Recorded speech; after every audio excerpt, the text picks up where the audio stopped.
The European Union has threatened to blacklist Kenya over corruption and money laundering, further citing the government's reluctance to curb the vices. While responding to the recent corruption ranking index by the Transparency International, the EU ambassador to Kenya, Henriette Geiger, said the country's reluctance to contain corruption and money laundering menaces has occasioned investor prospects who had set or had plans to set their feet in the country to shun away.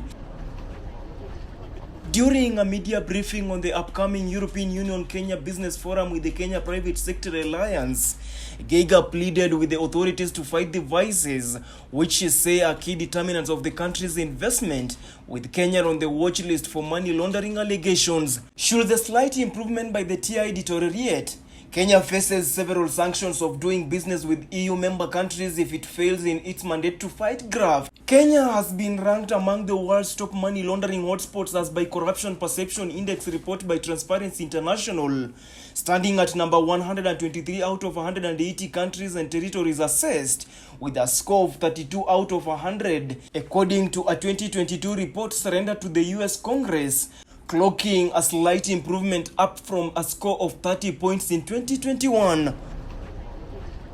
The score matched the sub-Saharan average score of 32, nonetheless fell below the global average score of 43. Geiger concurred her fears towards President William Ruto's administration in its fights against graft, pointing out procurement as the mostly hit corruption department in the country.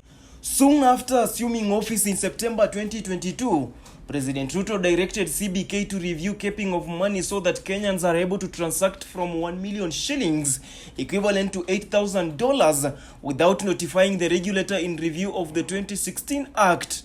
Stanley Lugaria, The Informer, uncovering the truth.